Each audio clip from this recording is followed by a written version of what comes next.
आज भी है, तब भी था। अगर जज्बा नहीं होता तो 1857 में 50,000 का इनामी गरीब का बेटा जौनपुर मछली शहर के बगल में कुंवरपुर रहने वाला फाके चमार 50,000 की राशि अंग्रेज परेशान होकर के इनाम में घोषित किए थे। रायबरेली का रहने वाला गरीब का बेटा वीरा पासी 1857 में 50,000 की राशि रखी गई थी केवल 2 जवानों पर, और आज उस राशि की कीमत 30 करोड़ आंकी जाती है। तो मेरे दोस्त, हमेशा न हमेशा देश में जज्बाती जवान रहे हैं। तनी से उठाई के दे,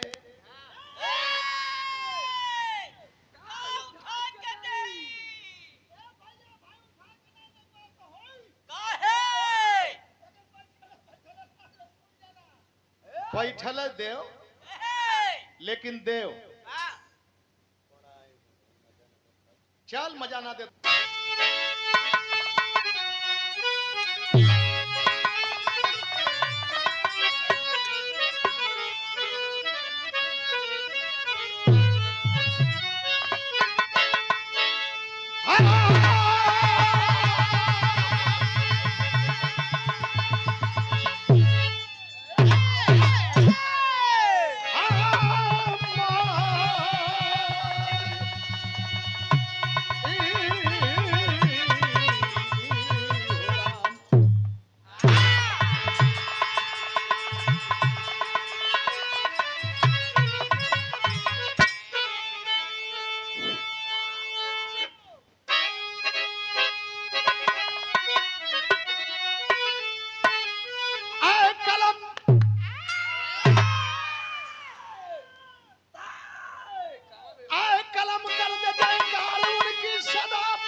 पर जो लड़े दर बदर कर दिया जिंदगी मौत के नाम से, उन शहीदों का करता जमाना कदर।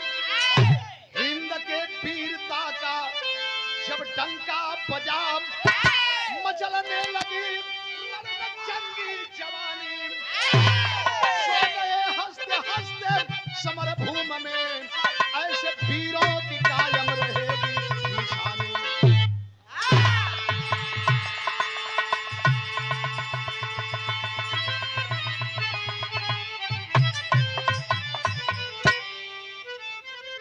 दादा काहे उठत हुआ? हर जवान के दिल में जज्बा आया, कुर्बानी देने के लिए तैयारी किए, कुर्बान हुए। अगर ऐसा नहीं होता तो आज हम आजाद नहीं होते। दुख तब होला कि शहादत किसी और का, नाम किसी और का।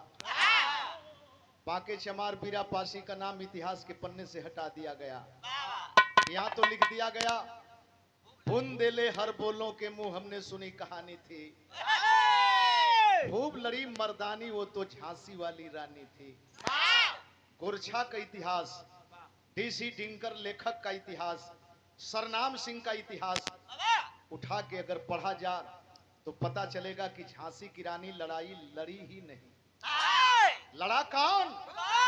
आपकी बहन, आपकी बेटी, गरीब की बेटी, पूरन कोरी सिपाही की पत्नी, झलकारी बाई कोरी। झांसी की रानी 82 वर्ष की उम्र में नेपाल के राजा के यहाँ झिलने पर मौत को गले लगाई। लेकिन इतिहासकारों ने आपके साथ कितना बड़ा अन्याय किया। एक बात बहुत अच्छा लगा दीवाना जी, जे ईर्ष्या करे वो करे। नंदलाल तो बाबा साहब का दीवाना जब तुहार पैदाइश ना रहल तब से है। बिरहा में कितना उमरिए बा, ये मैं कटु सत्य कह रहा हूं, है कि कम समय में जो जज्बा आपने खड़ा किया है, लोग ईर्ष्या करने वाले लोग हैं। लेकिन जहां आपका ईर्ष्या में नाम आता है वही नंदलाल रवि दबोचने का काम करता है और दिलेरी है। अभी पुरन तीनों पीढ़ी से गुजरत है, तीनों पीढ़ी से, बड़की पीढ़ी से भी गुजर ली, मझिल की पीढ़ी से भी गुजर ली, लइकनों से गुजरे के पड़त था। जज्बा है ना चाहिए तो जले वाले स्वयं जले न, जे जलत हो देख के वो समझला। एक हमारे रिश्तेदार रहे कहे कि जौने आदमी का दयाद बढ़िया से जल देना, दूसरे के बात ना करे, जौने आदमी का दयाद बढ़िया से जल देना वो आदमी का प्रगति केहू रोक ना पोलस। तो जले वाला चले, लेकिन जे के बढ़े के है वो बढ़ी। और बाबा साहब के आज 14 अप्रैल के एक ठे बिरहा रामा कैसेट से आई बाबा साहब की तीसरी वकालत, जौने के संकल्प लेके गौले रहली। कनवा कहे कि एक भी पैसा नहीं देंगे, हम कने की पैसा नहीं चाहिए लेकिन गाएंगे तो ही गाएंगे। तनी सा ऐसा आता ना है। मालिक रामा कैसेट के राजू तनी सा तिरछिया के ताकला ताकि तोहरी कोर लगी की ताकत है दूसरे को। तो कलश की एक पैसा नहीं देंगे, राजनीति गा रहे हो, हम कनी की एक पैसा नहीं लेंगे लेकिन यही गाएंगे। और जब कैसेट आपके बीच में आयल तो 20,000 वो समय बड़ा कम राशि दिया है, लेकिन 20,000 अरे यार तो बहुत बढ़िया गाया, वो है 14 अप्रैल के भेज देलस। तो बाबा साहब के आज तो दीवाना सारे लोग हो गए। ये 14 अप्रैल साबित कर दिया है कि देश में बाबा गांधी जी को भी कहा जाता था, डॉक्टर राजेंद्र प्रसाद को भी कहा जाता था, लेकिन बाबा साहब सिंबल ऑफ नॉलेज अगर कहा गया है तो है धरती के मसीहा नहीं, विश्व के रतन बाबा साहब डॉक्टर भीमराव अंबेडकर। इसीलिए मैं कहता हूं कि रात तो काली होती ही है, रात तो काली होती ही है, दिन भी काला होता। अगर न आता भीम नामक सूरज तो फिर न जग में उजाला होता। दे दिया अधिकार सब हमको, दे दिया सब अधिकार हमको संविधान बनाकर जिसने, नहीं तो हम गरीबों के लिए आज भी स्कूलों में बंद ताला होता, बंद ताला होता, बंद ताला होता। न पढ़ पाते, न नंदलाल रवि या ओम प्रकाश दीवाना मंच के लायक होते। एक ठे गांव के बात बताओ जात है, हर बिरादरी के लोग हुए, हर बिरादरी के लोग हैं और गांव में मीटिंग बटुरल, अंग्रेजों के खिलाफ या आतंक के खिलाफ बिगुल लोग फूके, हम आजादी की लड़ाई में कुर्बानी देना चाहते हैं, कौन कौन से बहादुर हैं हमारे गांव में कुर्बानी देने के लिए तैयार हो जाए। कहीं यादव का बेटा तैयार भैल, कहीं राजभर का बेटा तैयार भैल, कहीं पंडित का बेटा तैयार भैल, कहीं ठाकुर चमार का बेटा तैयार भैल, कहीं कोयरी बिंद चौहान का बेटा तैयार भैल। सर्व समाज का जवान तैयारी में हाँ भर लें। शरीर भेज गई आधिये बाकी रहल, जबकि आपके तरफ पानी ज्यादा पड़ल हो और पानी कम पड़ल। और भैया धान के हृदय में बाबा साहब ने लिखते समय पिरो दिया। गौर करेंगे, बहुजन हिताय बहुजन सुखाय, ये तथागत महामानव का दिया हुआ है। कितना बढ़िया बढ़िया शब्द आप हमहन पावल गए, ओके अपनावल गल। ये नीला गमछा, ये नीला गमछा बहुजन समाज पार्टी नहीं, बाबा साहब की दी हुई निशानी है, मानवर साहब की दी हुई निशानी है। पुनः आपका सादर सम्मान करते हैं, स्वागत करते हैं। बहुत रुपया देकर के परिवार सम्मान किया भाई।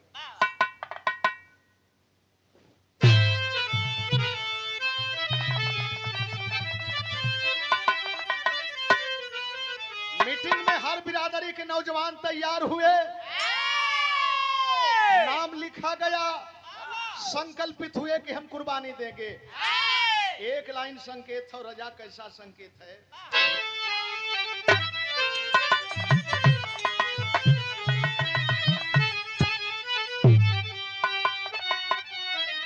अल्लाह करम तू करना,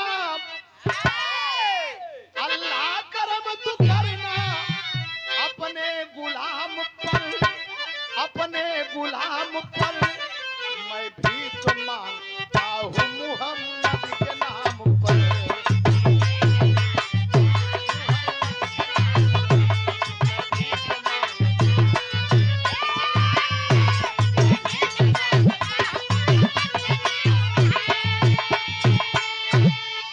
राती में नारा लगल, भग जाओ पापी, भग जाओ गोरे पापी, ना तेरा गुजारा, ना तेरा गुजारा, हम हिंद के सिपाही, यही हिंद हमारा।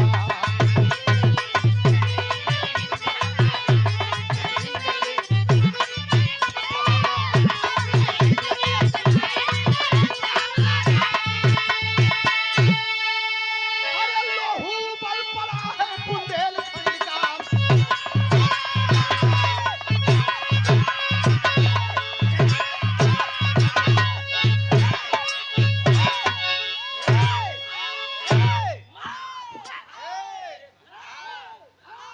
धरा माइक वाले धरा इन्हन के, धरा इन्हन के, मान जा खान साहब, मौलवी साहब मान जा।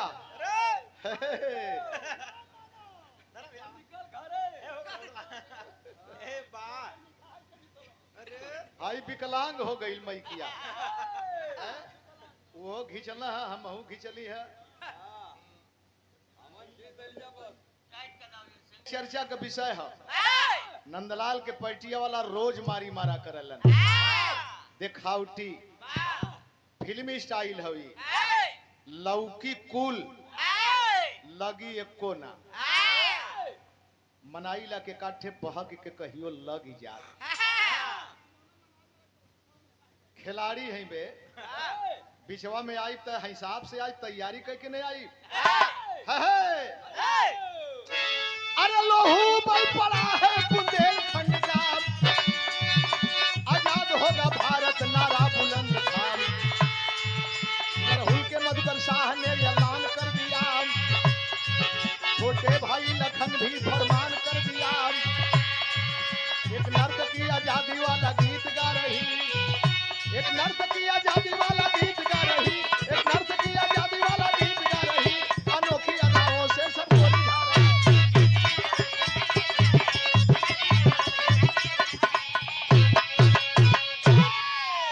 आय हाय सुबह हुआ, नाम पहुंच गया ब्रिटिश गवर्नमेंट के खाते में, फला फला इस गांव में कुर्बानी देने की तैयारी किए हैं, कुर्बानी देने की तैयारी की है। 200 रुपया खड़ा हो गया भैया, याद आ गल महेंद्र भैया, मंडल कोऑर्डिनेटर, पूर्व मंडल कोऑर्डिनेटर जहूराबाद, आप हमारे बड़े भाई महेंद्र राम, आपकी तरफ से 200 रुपया पुरस्कार, सम्मान भरा पुरस्कार।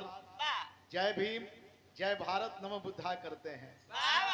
का करबा दीवाना, कितना पार्टी होखे ना होखे, हमहन 1 महीना मीटिंग कैल जाला, आ 21 दिन के हुआई जयरमी कह के अपन काम कह दे। भैया बैठ जाए, बैठ जाए, 21 दिन में अपन काम कह जाए, लेकिन ऐसे घबराए के भी ना हो, ऐसे पीछे हटे के भी ना हो। अरे कभी 0 पर थे, हीरो पर हुए, फिर 0 पर है, फिर कभी हीरो होंगे। अब तो टिकटार्थी के लाइन में हुआ, हम तो यह मनाई कि टिकट मिले, विधायक बना, हमहन का गरिमा बढ़ी, समाज का गरिमा बढ़ी। एक बार जोरदार इनके विधायकी के नाम पर सम्मान भरा ताली बजा के स्वागत करते हैं। बधाई दे देले, कृत्रिम बधाई, अग्रिम बधाई, यहां से लेके वहां तक, हाँ अग्रिम बधाई। कार करेंगे, बात बिगड़ गई। सुबह में एक नर्तकी किसी फंक्शन में ऐसे ही नाच रही थी, आए है नाचते हुए 4 अंग्रेज आ गए, हाथ पकड़े, बोले साली बहुत बढ़िया नाचती है, बहुत बढ़िया नाचती है, चलो हवेली पर नाच, कैंप पर नाच, बहुत इनाम मिलेगा। साज समाज वाला वही जो रह गई, आ हाथ पकड़लस, अब पकड़ के घसीटल सब लेके चल गई। लेकिन नाचे वाली नर्तकी हो भैया जे के हमन हे दृश्य से देखल जाला। जब वहां कैंप पर पहुंचती है तो देखती क्या है, अंग्रेज बड़े आदी थे इस चीज के, उन्हीं की देन है अंग्रेजी। पहले सुरा कहल जा, अब शराब हो गए। गौर करेंगे, पहले ठिल्ली में चले, घड़ा में चले, बड़ बड़ देवी देवता मनौती करें, हजार हजार घड़ा सूरा चढ़ाई, 1 लाख गाय चढ़ाई, तो अपन मनौती करें। और राक्षस बना दिले हमहन के। जे मना कैलस, जे रोके के काम कैलस, उल्टा ओकरी पर राक्षस के उपाधि दे देहल गई। आ जे काट के खाए, जे चढ़ावे, वह देवता हो गए। नाचत तो गईल, लेकिन नाचने लगी बिना साज समाज के। आ देखलस देखे काम कह गईल, कैलस का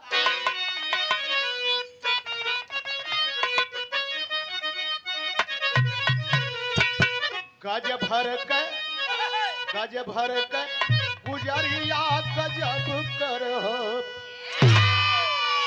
जब पजरा बोलाई अब तब कर, गज भर के गुजरिया गजब कर, गोरी गोरवन के चाकमा पढ़ावल लागली।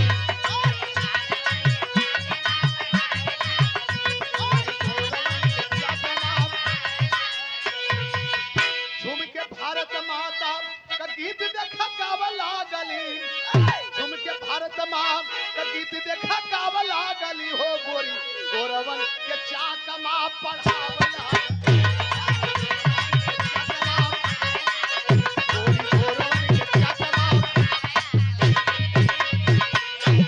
कमाल कर गई मेरी बहन, जिसे हम लोग बड़े उस दृश्य से देखते थे, इतना बड़ा काम कर गई।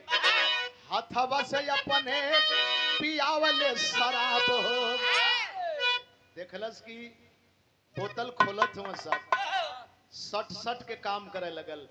हथवा से अपने पियावले शराब हो, 17 अंग्रेजवन के कह दिल खराब हो।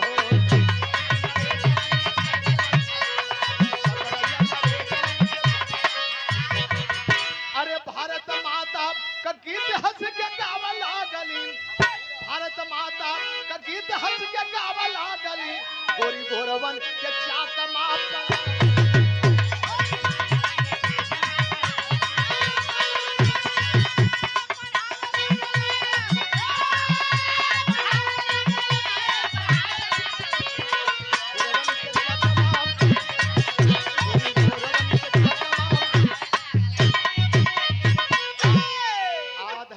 सुझिले हुआ तब भर दे। अब भर के जब नशा में बेकाबू कर दी तो समझ गई कि अभी सब काम लायक ना हुए। कौनो लोटत है वहर, कौनो लोटत है वहर, पूरी अंग्रेजी भुला गई। अरे अपन हीरा वाली अंगूठी चटावल लागली, गोरी गोरवन के चकमा पढ़ावल लागली। हीरा के अंगूठी, हीरा बड़ा अनमोल चीज है, ले बोझाइन पहुंच जाए। इनकर बड़ा पसंदीदा बिरहा है लाखन पहलवान पेड़वा। कैला दादा जहां जगह जैसन आवेले वैसन काम कैल जाला। बिरहा का मूड कुछ और रहेला, लेकिन बिरहा लाइन से जब आ जाले तो बिरहा में अपन अंदाज नंदलाल नबी कभी हटा करके नहीं गाया। ये पुनः 200 रुपए का पुरस्कार बहुत बहुत चरणस्पर्श करते ही, प्रणाम करते ही, सादर सम्मान करते ही। और दादा के सम्मान में देखें ई अवस्था है, लेकिन इतना ऊपर सीढ़ी पर चंदन बाबू चढ़ गई, बिना धैले चढ़ गई। बारे दादा, दादा के बुढ़ानी में रवानी हमेशा बनल रहे यही तरह के आशीर्वाद देवला के ना ही इबादत करे लायक है। बहुत बहुत प्रणाम करते हैं। आज जब 17-18 जानी के मौत के नीच मिलौलस तो वहां से गीत गाती हुई, भारत माता की जय करती हुई निकल पड़ी। गांव में पता चलल, अरे अब वही हमार काल मीटिंग कैल गए और तब तक एक नाचने वाली इतना बड़ा काम कर गई। जवान अपने में गलानी करत हुए, देखें एक तरफ साहस है एक तरफ गलानी है, संकेत है क्या बात है।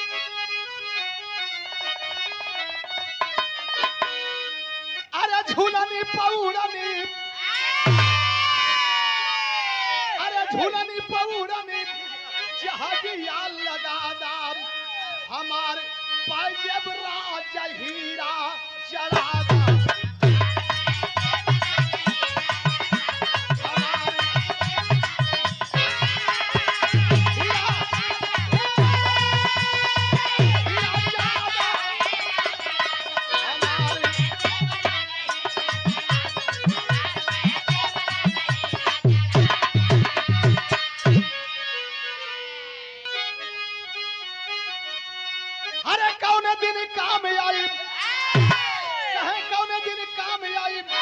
जोगवल जवानी लुटल पपिया भारत मर्दन का पानी,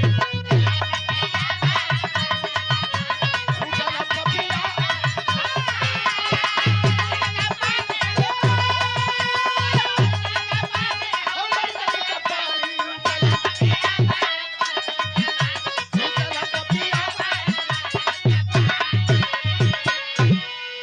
आपस में लोग राय करने लगे, कहिया का बात है 8 अप्रैल सन 42 का पतिया, सुनी के गरम भइली बीरवन का छतिया।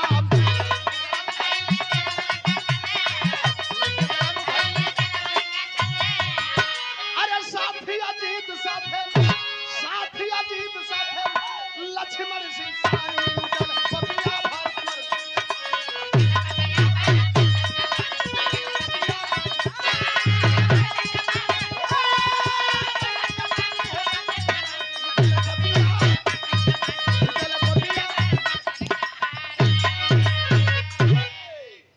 अप्रैल सन 42, जिस 42 के आंदोलन में आपके गाजीपुर में भी नंदगंज में भी गोली चली, कहे में सोचे के पड़ेला आ गोली चलावे में नंदगंज में हमार छोटका बाबा बाबू नंदन भी अंग्रेजी फौज के सिपाही थे।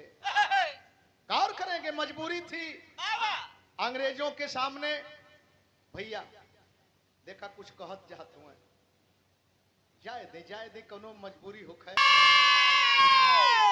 आए हाय 8 अप्रैल 42 की बात है दोस्तों, आपस में तय करते हैं कि हम लोग बैठे तमाशा देख रहे हैं, अभी गणना कर रहे हैं कि हम 12 हैं 15 हैं, अंग्रेजों से लड़ेंगे। आए हाय, और नाचने वाली एक नर्तकी इतना बड़ा काम कर गई। वही दिन से क्रम शुरू हो गए, क्रम शुरू हो गल 2 लाश। सुबह उठते उठते पता चला कि गांव के बगल में अंग्रेजों की है, 4 लाश कैंप के बगल में है, 2 लाश कहीं रहर खेत खरिहान में है। एक बार अंग्रेजों का पैर उखड़ गया, अंग्रेजों का पैर उखड़ गया कि ऐसे हम मारे जाएंगे तो हम यहाँ कब तक टिकेंगे।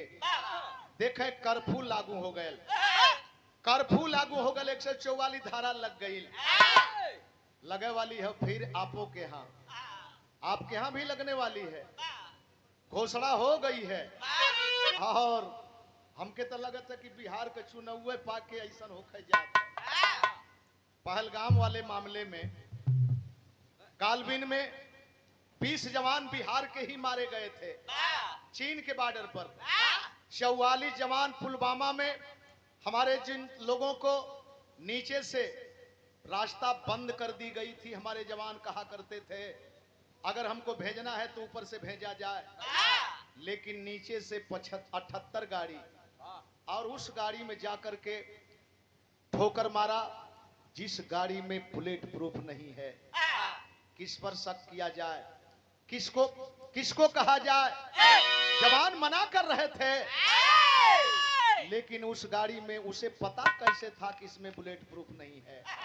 तो आपकी आवाज बंद करने के लिए कुछ भी हो सकता है। कब हो सकता है, कैसे हो सकता है। 44 धारा शुरू है, चारों तरफ नाकाबंदी है, रात का मामला है, बाबू मधुकर सिंह घेराबंदी हो गए। आज जब बाबू मधुकर घेरा गए, रिमझिम बारिश होती हो, सोचत हो कि कैसे निकल के जाए। तब तक देखना एगो चिराग टिमटिमात था, एक खिड़की के सहारे नजदीक में गईले। और जब नजदीक में गईले तो देखते क्या है, एक नौजवान युवती बहुत सुंदर है, बेसुध सोई है। आए हाय, नींद में जगा रहे हैं, कैसे जगा रहे हैं।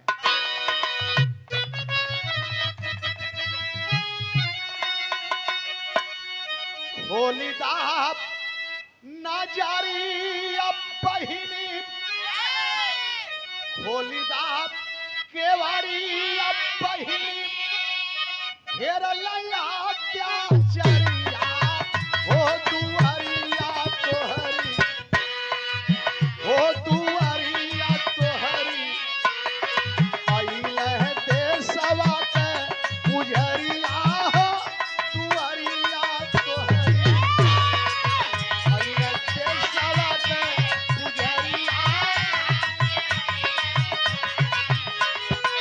हो दुआरिया तोहरी, हो दुआरिया देशवा के पुजरिया।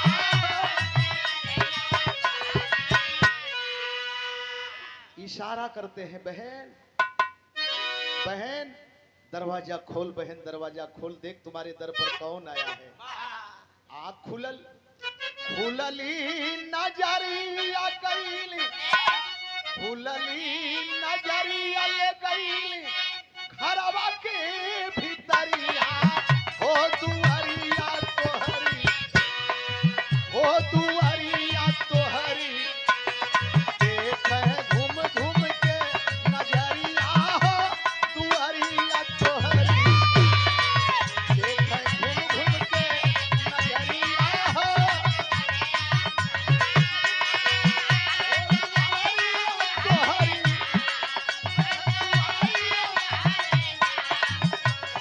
घूमा के नजरिया हो। दरवाजा खुला, अंदर ले गई। एक बेड खाली देखे, उस बेड पर बैठ गए। अब बेड पर बैठ करके चारों तरफ ताकने लगे, मने मने सोच रहे हैं। और ये सोच रही है, बहुत सुंदर जवान, बहुत सुंदर जवान, बड़ा मौके से मिला है, अच्छी कमाई होगी, ये तो ये सोच रही है। लेकिन बाबू मधुकर देखते देखते मुंह से आवाज निकल गई, बहन इतने बड़े हवेली में तुम अकेली। एक शब्द झकझोर करके रख दिया। क्या बोले हैं भैया, आप मुझे बहन बोले हैं। हाँ बहन, तू बहन है तो बहन न बोलूं तो क्या बोलूं। आखिरकार तू रो क्यों रही है, झरझर झरझर आंख से आंसू चलत था, क्यों रो रही है बहन, क्यों रो रही है तुम, क्या बात है। रोती है एक बात कहती है, तर्ज लगल,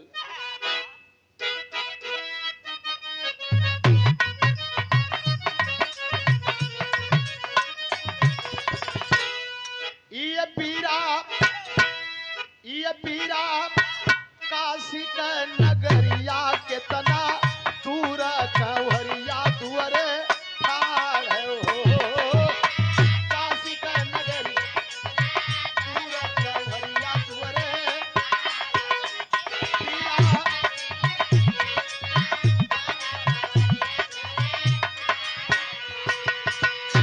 लेकिन आंख में आंसू है, आंसू लेकर के एक बात कहती है, ये भैया हम पटी कोठवा के नार बेकार कहे दुनिया, भैया नार बेकार कहे भैया।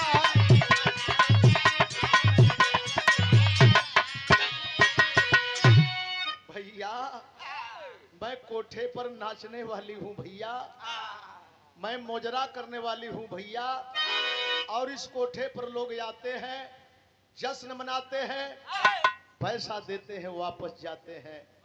मुझे लोग तवायब कहते हैं भैया, तवायब कहते हैं। हंसे लगल है। भंवरा रहे फूल के पास,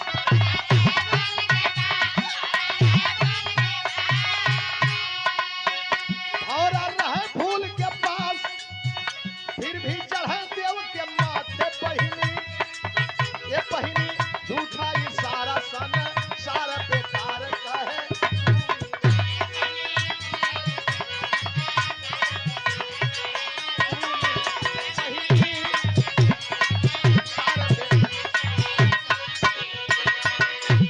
अरे पगली, फुलवारी में फूल खिलते हैं, भंवरे दूर से जाते हैं।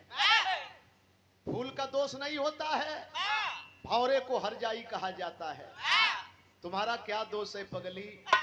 जो तुम्हें हे दृश्य से देखता है, जो तुम्हें तवायब कहता है, उसकी मजबूरी है अपने सम्मान को ला करके तुम्हारे झोली में डालता है। नहीं, तो बहन है तो बहन है। रात बिताए और जब भोर का समय भयल, नींद टूटल, कल बहन अब मैं निकल जाऊंगा, अब मैं चला जाऊंगा।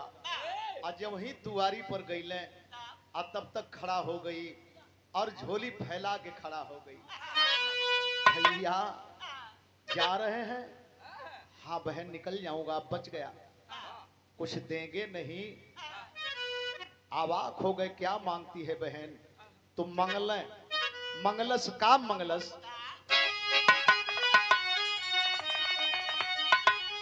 अरे सुन कैला राजाऊ, सुन कैला राजाऊ, अब सुन कैला राजाऊ, कचौड़ी गली सुन कैला राजाऊ। मिर्जापुर के कैला गुलजार हो, कचौड़ी गली सुन कैला राजाऊ। बाबू नागर साहब को अंग्रेज अंडोमान निकोबार काला पानी की सजा दिए।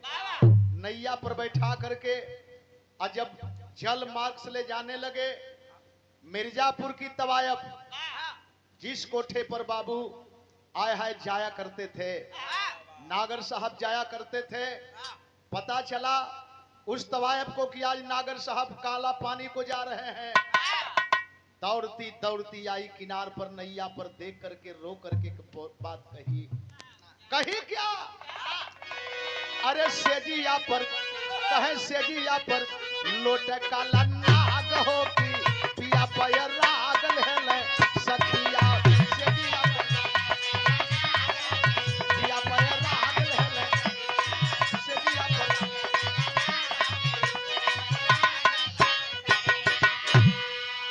लेकिन यहाँ देखें तवायब झोली फैला करके भीख मांगती है।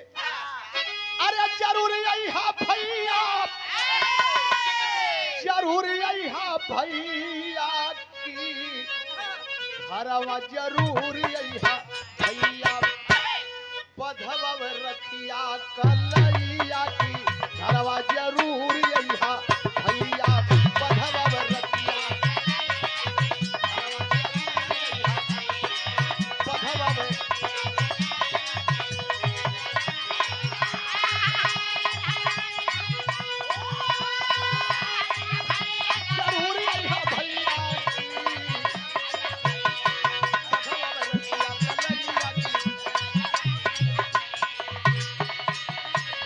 जैसे कहला पहिनी वैसे नतवा निभैया। अरे नतवा का जतवा बिरनवा ना भूलैया की घरवा जरूर यहाँ भैया। और रोवत कैली बहिनी विदैया की। हाय हाय हाय हाय, आपने मुझे बहन कहा। प्रेम है लोगन के भाव में देखे, बिरहा सुने के भाव में हुए। माइक तनी कमजोरो हो, हौसला कम ना बा। बाहर करमोपुर लोग सट्टा पूछेला कितना लेबा। अब तो इहो कहे में जबान रुकत है। जहाँ 4 बेर 5 बेर 7 बेर एक मंच पर प्रोग्राम गावल गए, कैसे कहल जा गेहूं का दाम बढ़े कि घटे। अब तो नंदलाल के सामने हो समस्या है, जबकि हर समाज के लोगों को अपनाने का काम किया है।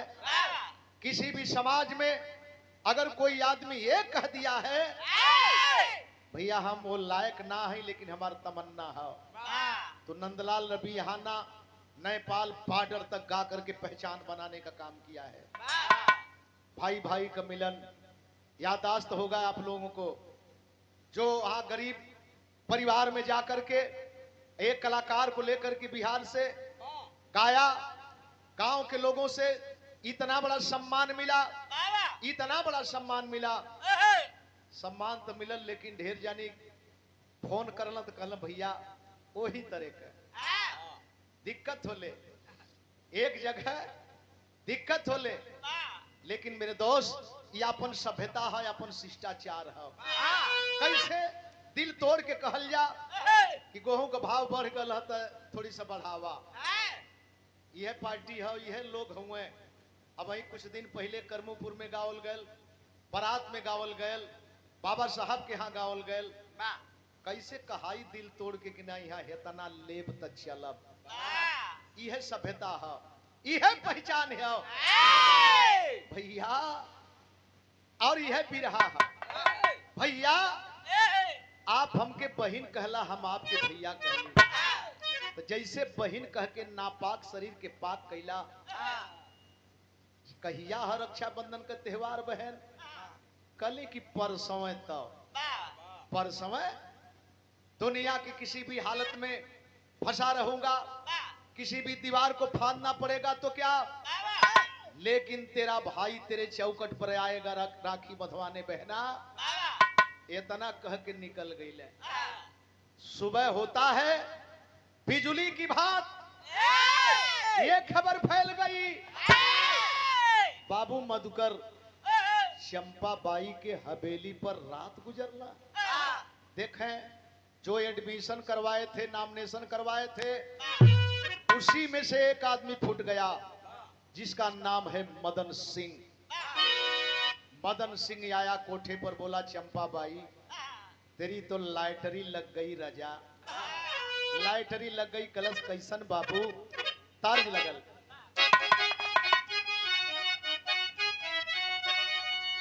अरे अब ही उमरी अब ही उमरी का छोटी गोरिया, अरे छोटी गोरिया हो कहे रंगले बाटू लाल लाल ओठ गोरी।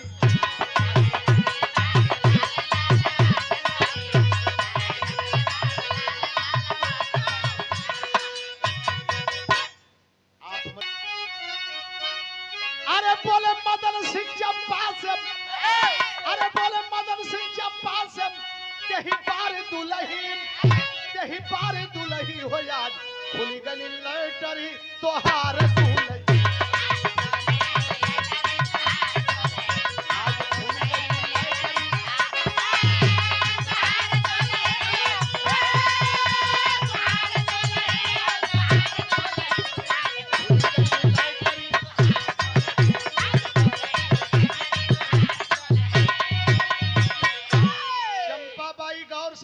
सुन, बहानाबाजी मत कर।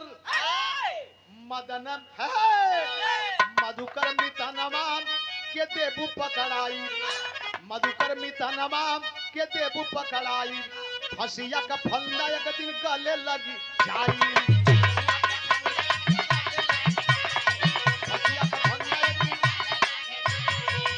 अरे बनबू यहाँ के जागीरदार दुलही, जागीरदार दुलही हो याद खुली गली लेटरी तोहार दुलही।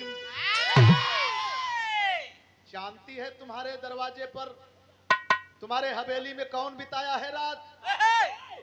मधुकर, क्रांतिकारियों का नायक, और मैं भी साथ में हूं। लेकिन हम तुम्हारे भविष्य के लिए सोच रहा हूं।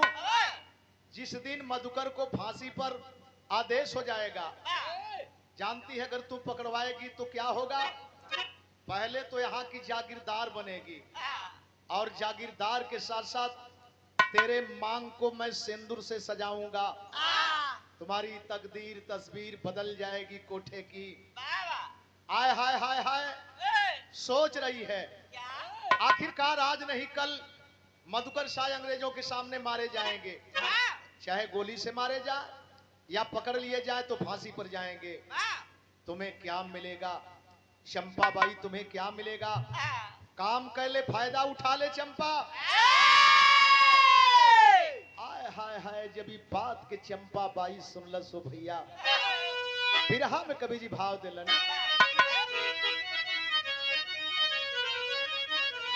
अरे ई मानवा जहिया पैसा पर बिकी, ई मानवा जहिया पैसा पर बिकी, कले का हार प्याल बन डसिले वही दिनवा।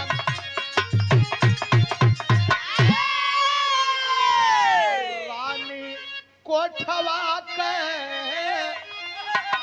रानी कोठवा के सुन के पतिया रोव जार बेजार। कोठवा के रोव जार बेजार, रानी सुन के पतिया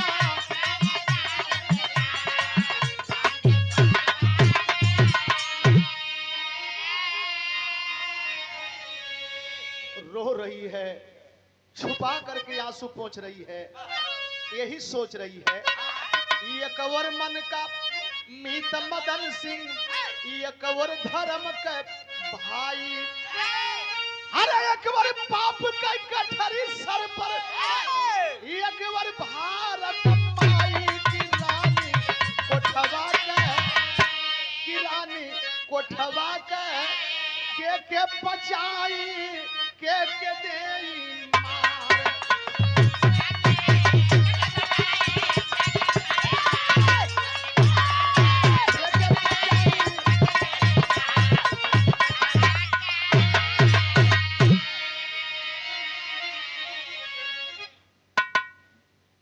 सोच पड़ गई आखिरकार क्या करूं। एक और मदन मीत है, रोजाना कोठे पर आता है, बहुत प्रॉफिट इससे होती है और इसकी सोच है कि मेरी मांग भरेगा, कोठे की तकदीर तस्वीर सब बदलेगा। अब ये कोठा नहीं कहा जाएगा। और एक और धर्म का भाई मधुकर जो नापाक शरीर को एक दिन में पहन कह करके पाक कर दिया। केकर वाली करी, केकर वाली करी। एक और भारत माई खड़ी है, एक और देश के पाप का गठरी लेकर के मदन सिंह खड़ा है। देखे धोखा हो गई। एक दिन के आतर में तीसरा दिन रक्षाबंधन का त्योहार हो। रक्षाबंधन के त्योहार के दिने बाबू मदन से सारे बाबू मधुकर शाह तैयारी करके चल दिए अपने दर से। लेकिन जब तैयारी करके चले मेरे दोस्त तो किस रूप में चले।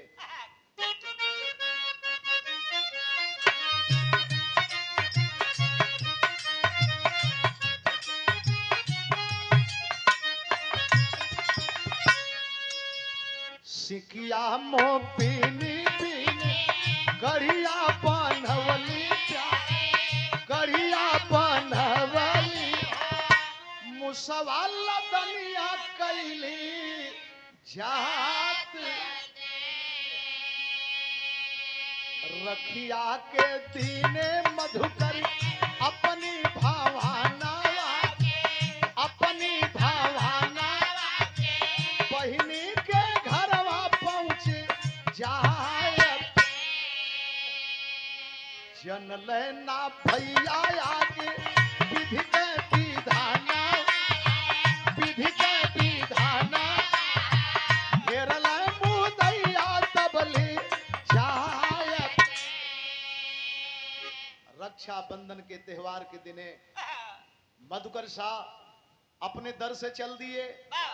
आज वही कोठे पर पहुंचते हैं, एक कदम चौकट के अंदर, एक कदम चौकट के बाहर।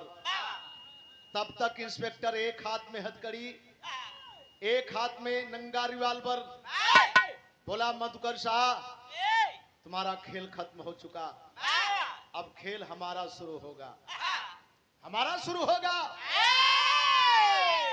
बाबू मधुकर शाह नजर घुमा करके देखे, आय हाय हाय हाय हाय, सारे पुलिस वाले बंदूक लिए अपने अपने जगह पर तैनात हैं। बाबू मधुकर जरा भी घबरात ना हुए, लेकिन अंदर सोच तो डिगाई देलस, धोखा हो गल। लेकिन तबले नजर पड़ गई चंपा बाई पर, मधुर हास में हंसले, कहला चंपा क्या मैं देख रहा हूं रे बहना, लेकिन एगो बात कहले कहले का,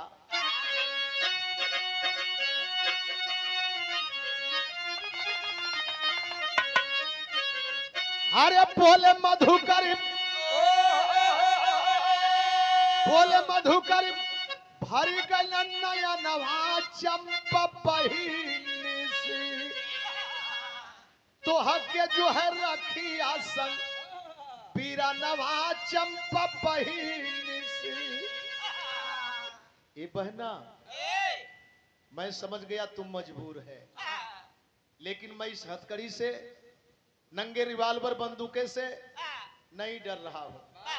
एक काम कर दे, मैं जानता हूं कि तू राखी नहीं मंगवाई है, तू राखी नहीं मंगवाई है, तुम्हारी मजबूरी है, लेकिन एक काम कर दे बहना, एक काम कर दे, अरे नतवा का जतवा पहिनी निभावा हो, आवा अपने हाथ से हथकड़ी पहनावा हो।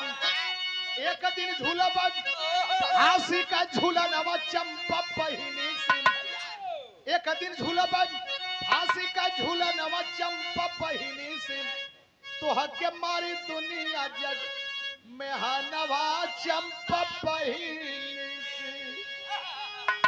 ए बहन, हम तो आजादी के दीवाने हैं रे, हमारे पीछे गांव के तमाम लोग हैं, बुजुर्ग हैं, नौजवान हैं, माँ बहने हैं, लेकिन तू कही थी ने कि भैया पहली बार किसी ने आया और बहन कह करके नापाक शरीर को पाक कर दिया, वही भाई है रे, वही भाई है। एक काम कर, अगर इंस्पेक्टर हथकड़ी पिन्हाएगा तो ये हथकड़ी होगी, इसी को लेकर के तुम मेरे हाथ में डाल दे, मैं इसे राखी समझूंगा, पगली राखी समझूंगा। तबले नजर पड़ गई मदन सिंह पर, अरे मदन मितनवा पर परली नजरिया हो, कैसे माफ करी है मितवा भारत मतरिया हो। अरे जहिया झूलबन फांसी का झूला नवा चंपा पहिनी से, जहिया झूलबन फांसी का झूला नवा चंपा पहिनी से, अब कैसे करबा खरवा तू भोजनवा चंपा पहिनी से।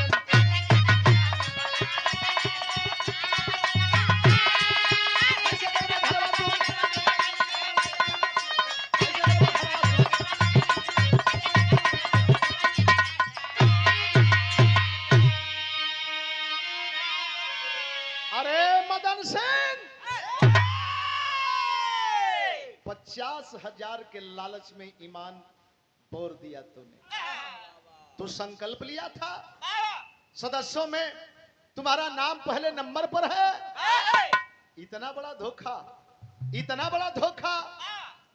भारत पाकिस्तान काहे बटायल, भारत पाकिस्तान काहे बटायल, एक बाप के दो बेटा और दोनों प्रधानमंत्री बने के होड़ में, एक बाप के सारंग बाबू दो बेटा,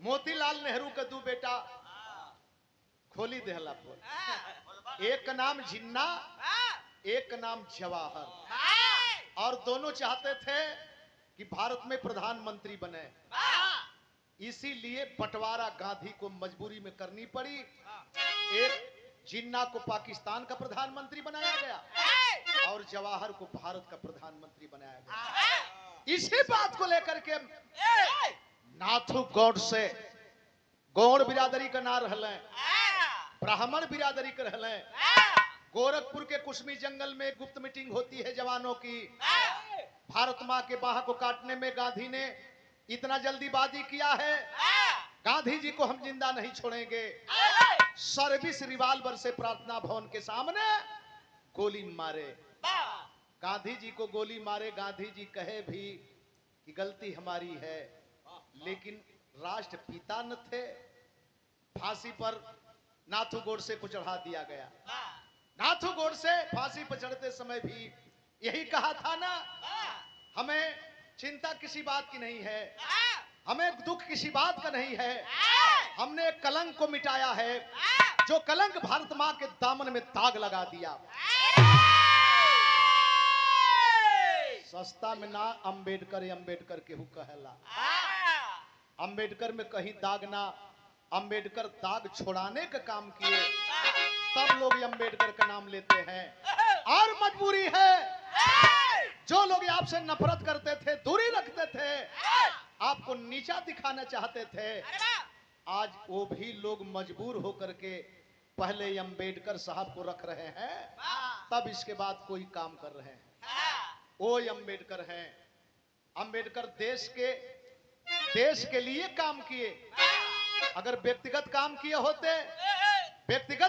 होते, कलम उठाए, उसी समय सोचते कि बहुत ही अपमान झेला है मैंने भारत में, सम्मान की डिग्री तो विदेश में पाया, भारत में तो अपमान की डिग्री पाया, तो मौका पाया हूं जो लोग अपमान किए हैं अपमान के दृश्य से लिख दूं, लेकिन नहीं, मार खा करके, पत्थर चोटे खा करके बाबर से हमने पानी की व्यवस्था इसलिए करवाया कि गांधी जी अंग्रेज के सामने ये कह दिए थे कि अंबेडकर हमारे एक अंग हैं, तो चले महार तालाब पर पानी पीने के लिए, देखते हैं कि इनके अंग हैं तो क्या होता है। और लोगों ने पत्थर की मारे जब बाबा साहब पर पड़ी तो अंग्रेजों को पता चल गया, कुल अंग्रेज यही से कहल जला कि बुरे नहीं है, सारे अंग्रेज बुरे नहीं है। अंग्रेजों को आभास हो गया कि अगर अंबेडकर गांधी जी के अंग होते तो पानी पीने से मना नहीं किया जा सकता। मेरे दोस्त लेकिन ध्यान देंगे, हे जैन का भयल आखिरकार हथकड़ी डाल ही दिया, और जब हथकड़ी डाल के खींचना चाहा तो बाबू मत कर बोले, रुक जाओ इंस्पेक्टर, मैं भागने वाला मर्द नहीं, भागने को होता तो मेरे पास भी रिवाल्वर है, मैं भी गोलियां चलाता, मैं मरता तुमको भी मारता, लेकिन जहां से ले जा रहे हो कम से कम इस बहन को भर नजर देख लेने तो दे।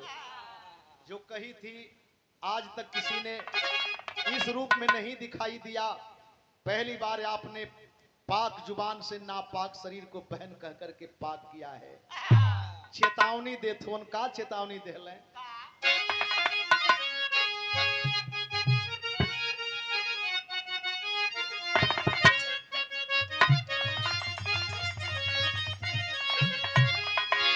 अरे रखिया कहे रखिया का कीमत या न मोल दुनिया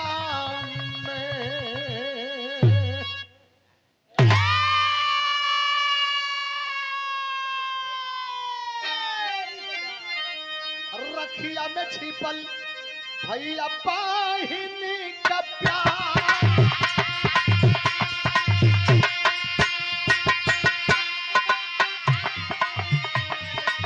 रखिया में छिपल भैया पाहिनी का प्यार,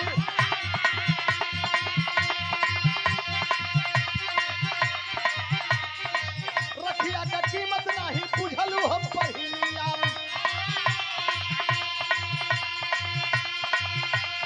अपने रखिया कया जे कैलू तिरस्कार,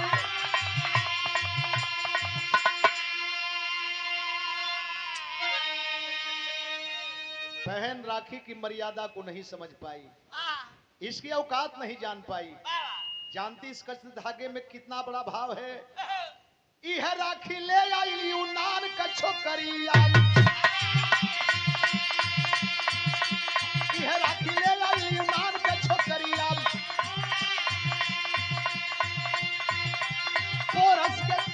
पोरस के समनवा माने अचरा पसारी,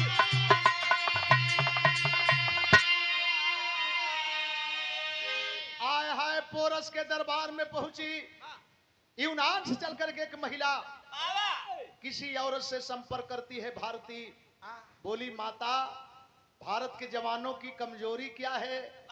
वो बुढ़िया बता दिए बेटी, भारत के जवान कच्चे धागे पर मर जाते हैं और किसी को मार भी देते हैं। पोरस के दरबार में गई, आंचल फैला करके, राखी बांध करके भीख मांगी। क्या चाहती है बहन?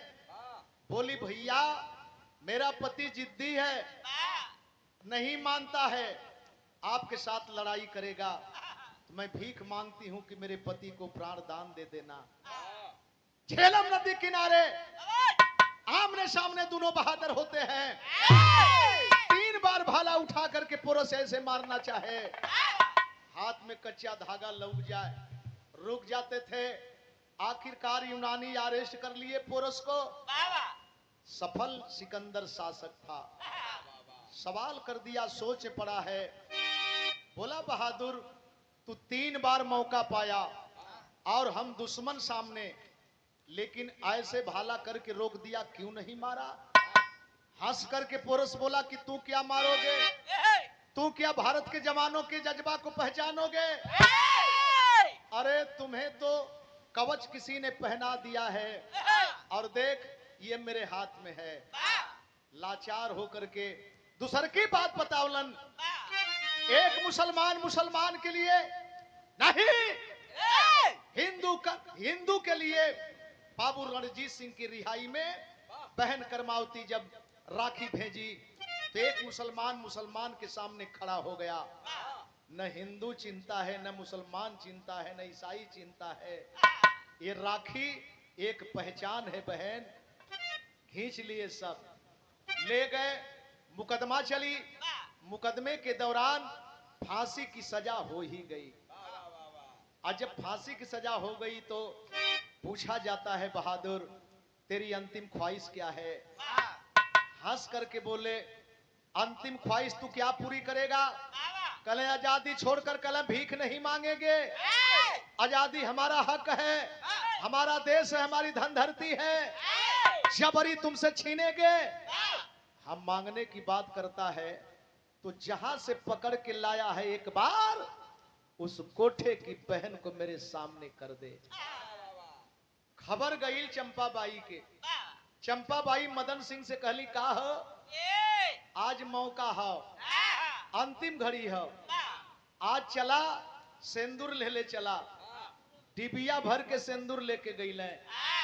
आज जब बाबू मधुकर के सामने पड़े, आया है चंपाबाई सर नीचे करके शर्मिंदा है, सर झुकाई है कि आज देश का प्रहरी, देश का चिराग बुझने वाला है। लेकिन कहना कि जानती है बहन मैं तुझको क्यों बुलाया? मुझे पूर्ण विश्वास था कि मेरी बहन मेरी बात मानेगी और आएगी। 1 मिनट बैठ जा गोजी लेके भैया, 1 मिनट बैठ जा। बहन काम मंगल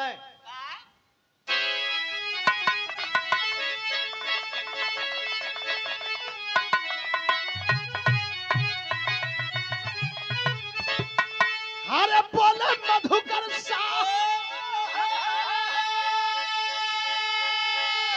अब चलत की बेरिया बहिनी दे दिहात का पानिया मरद की बेरिया।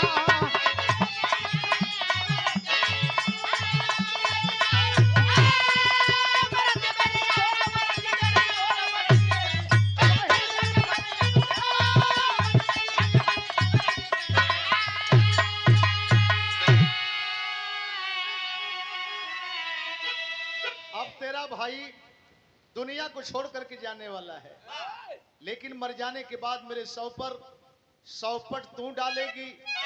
जानती हो क्यों डालेगी? कही थी ने भैया अब तक जो भी आया रंगरेलियां मनाया, पैसा दिया चला गया। पहली बार किसी देवता ने पाक जुबान से नापाक शरीर को पाक किया। वही तेरा भाई तेरे सामने खड़ा है रे, तेरे सामने खड़ा है।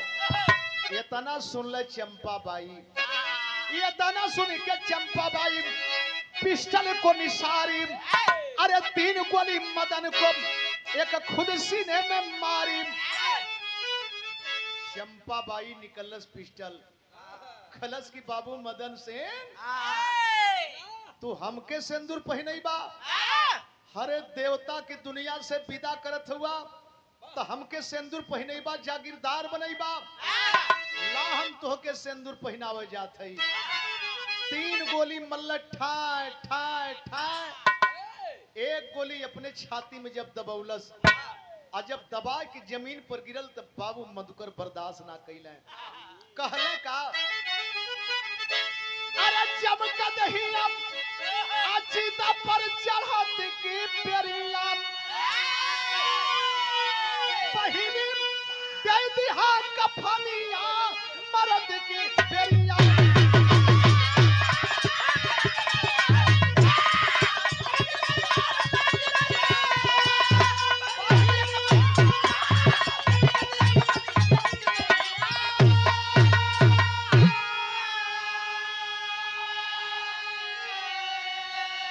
जमीन पर अररा के गिरल, बाबू मधुकर कहला कि ना रहे पगली ना, हमसे बात में अली पहले जात है तो एक कफन के उड़ाई रे बहिना, कफन के उड़ाई तबले फांसी का फंदा खींच देहल गए।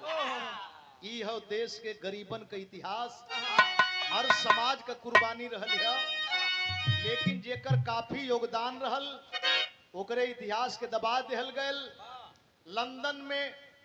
लंदन में घुस करके जनरल डायर को छाती पर चढ़ के गोली मारा।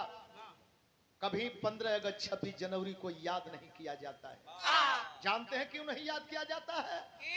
चूंकि वो चूहर चमार का बेटा वीर उधम सिंह था। एक बात सुने हैं, सिंह पूछ जो लग जाता तो पश्चिमी इलाके में जाएंगे तो आपके लोग भी सिंह लगाते हैं।